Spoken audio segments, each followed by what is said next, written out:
Los botones con las iniciales de SS hacen pensar que los 3 cadáveres hallados junto al Urumea podrían ser trabajadores municipales fusilados durante la Guerra Civil.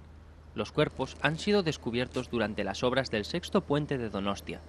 Para mayor sorpresa, junto a estos cuerpos se han encontrado otros 4 que también corresponden a víctimas de la Guerra Civil. Son muchas las víctimas de los fusilamientos en la Guerra Civil.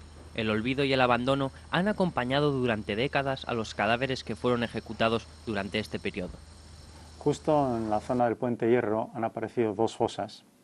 En una de ellas hemos recuperado 3 esqueletos y en la otra 4. La verdad es que todo esto ha sido fruto de la casualidad, con motivo de las obras que se están produciendo en el lugar.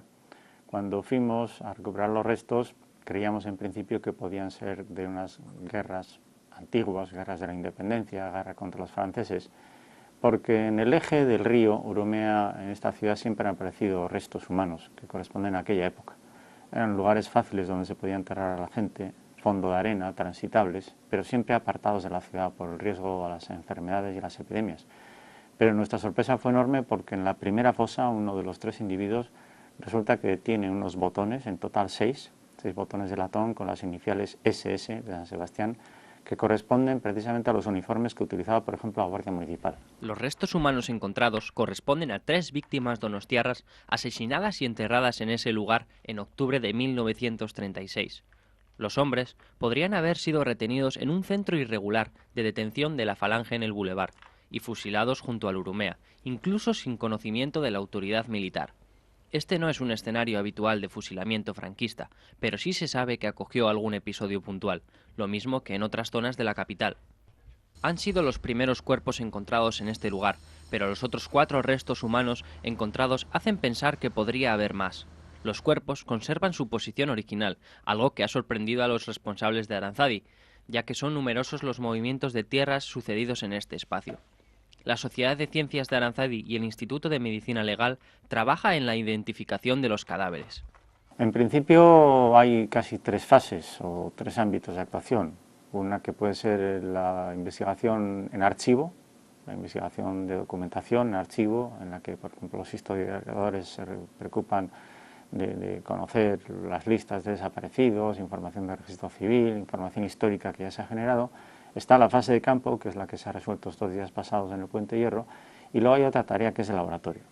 En la tarea del laboratorio lo importante es individualizar los restos, es decir, separar unos de otros los restos con exactitud, puesto que están prácticamente casi mezclados, están de hecho los cuerpos amontonados uno encima de otro, para de esta manera interpretar lo que es sobre todo el sexo y la edad, aunque ya hemos apreciado en la fase de campo que son individuos varones, masculinos, pero también la edad.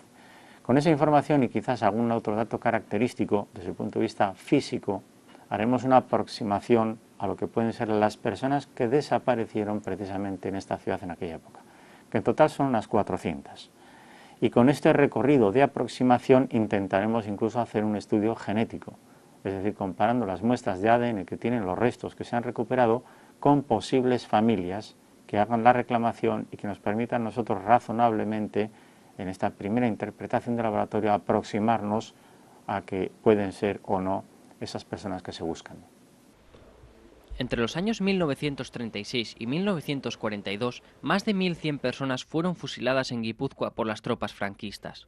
Paseos, sacas, fusilamientos en cunetas o en mitad del campo.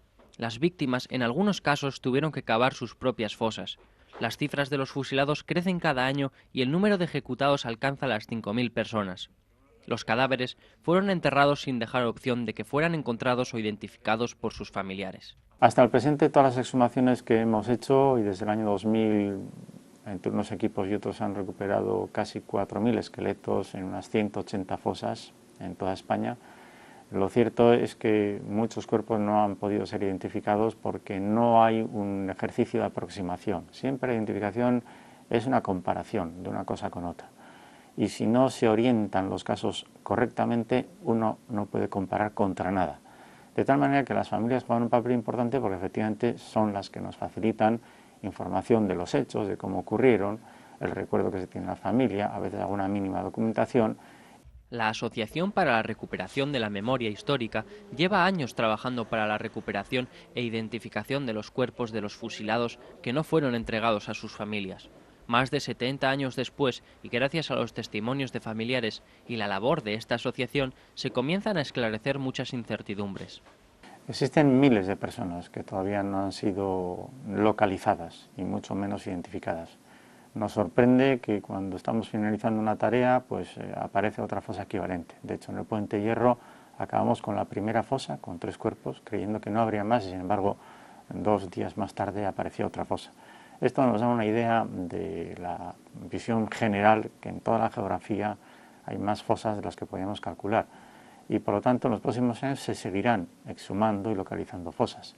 Yo creo que nunca se podrá llegar al 100%, entre otras razones porque también muchos lugares donde se enterró la gente hoy día pues están urbanizados, han crecido las ciudades, y lo que eran las afueras de un pueblo o de una ciudad ya no son las afueras, y por lo tanto, sinceramente, es imposible de recuperar restos que hoy día quizás ni siquiera se conservan. Hasta la fecha, Guipúzcoa ha acogido 8 exhumaciones de fosas relacionadas con la guerra civil, en concreto en localidades de Arrasate, Hernani, Zaldivia, Andoain, Azkoitia, Elgueta, Mutriku o Oiartzun. Entre todas ellas, y entre los años 2002 y 2007, Aranzadi desenterró restos de 21 personas. Los 3 cuerpos encontrados son los primeros que se encuentran en una fosa de la capital guipuzcoana.